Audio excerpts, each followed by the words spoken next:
Welcome to another story made by Oracle 1.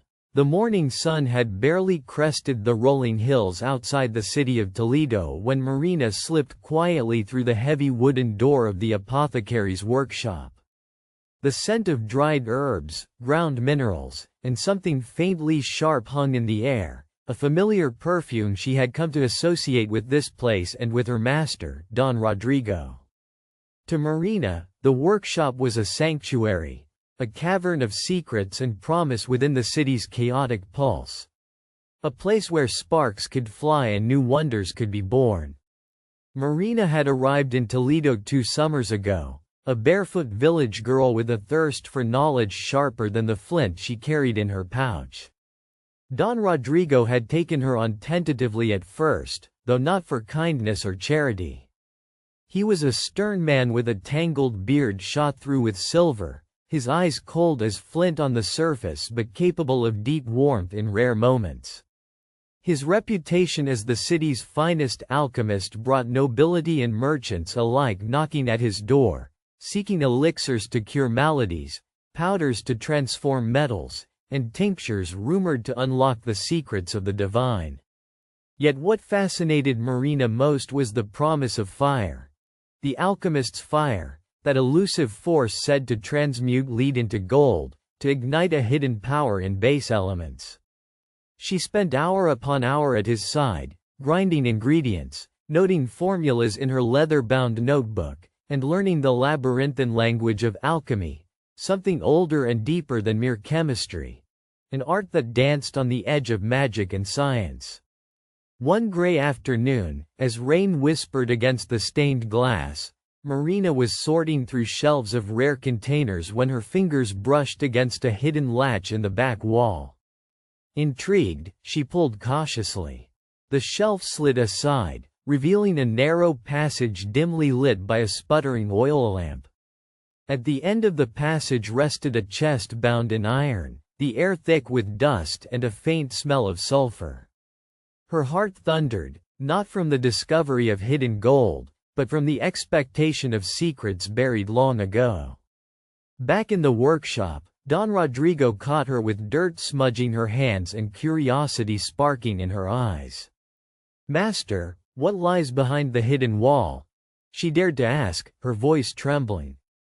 He sighed, rubbing his temples as if fighting an invisible weight. "Marina, some knowledge is heavy, loaded with more than mere wealth.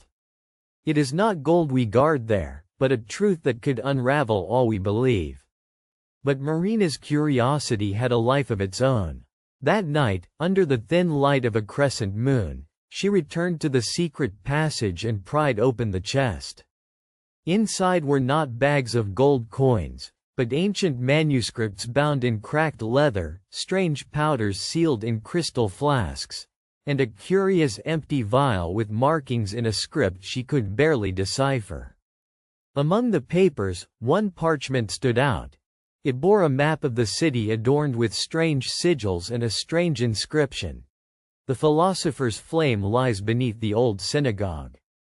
For days, Marina wrestled with the puzzle, sneaking glances when Don Rodrigo's back was turned.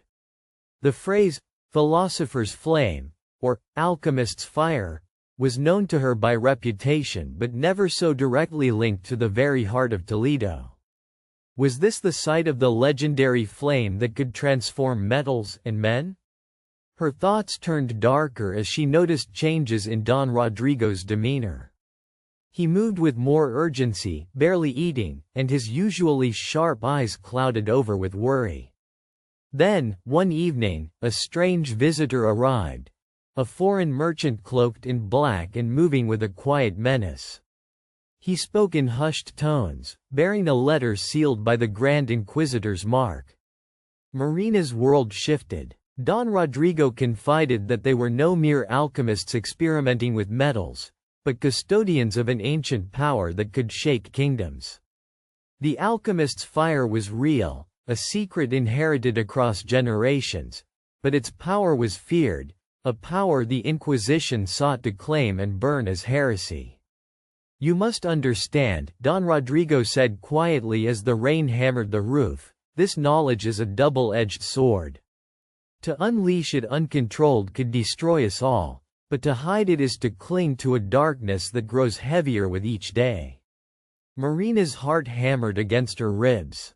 If the Inquisition found these secrets, death would follow, her master's fate already sealed by the ominous letter. She vowed to protect the knowledge, to find a way to wield the flame for good. Days later, Don Rodrigo disappeared, leaving only a note pressed inside her palm with trembling fingers. The flame shines where the old world meets the new. Trust no one but the fire itself. Determined, Marina set out on a quest beneath the ancient stones of Toledo, guided by the map's cryptic signs. She ventured into the depths beneath the old Jewish quarter, shadows stretching like ghosts across the vaulted passages of the abandoned synagogue. Here, the city's tangled history breathed, an intersection of faith, culture, and power long buried beneath layers of stone and memory. In the darkness, a faint flicker of light glowed ahead. Approaching cautiously, Marina found an iron brazier alight with an ethereal blue flame, burning without fuel or smoke. This was the alchemist's fire, a flame born not from wood or coal but from the fusion of Earth's secret elements, an ancient power that shimmered with the promise of transformation. Her fingers hovered tentatively over the flame before she gathered the courage to cup the empty vial she had found. The flame's heat did not burn but seeped into the glass as though it recognized the vessel. A moment later, the vial shimmered, filled with a liquid gold brighter than any treasure in the king's coffers. Marina realized that this was the elixir not just to transform metals, but to reveal truths, heal wounds, and perhaps untangle the veils of fate. And yet, the deeper she felt its power, the heavier the responsibility weighed upon her shoulders. She was no longer a simple apprentice, she was the keeper of a force that could birth miracles or devastation. Returning to the workshop, Marina set to work documenting the flame and its mysteries. But shadows had already begun to creep into her life. The Grand Inquisitor's men were searching, and whispers of witchcraft spread like wildfire. Yet her resolve hardened. To protect the flame, she crafted disguises, hidden compartments, and created concoctions to tire and mislead her pursuers. One cold night, as the city slumbered under a blanket of stars, Marina heard the crash of splintering wood and muffled voices. The Inquisition had come. She hid the vial and manuscripts in the brazier chamber, covering them with rubble just as the doors exploded inward. The men ransacked the workshop, seizing bottles and scrolls, but found nothing of consequence. Marina watched from the shadows, heart thundering as her master's legacy seemed poised on a knife's edge. Then, a strange thing happened. The brazier flickered a light beneath the rubble, flames licking hungrily, casting eerie moving shadows on the walls as if breathing life into the stones themselves. The lead inquisitor, an old man with cruel eyes, raised his torch to burn what remained. Suddenly, the flame exploded in a blinding radiance, banishing the darkness with a resonant hum like the earth's own voice.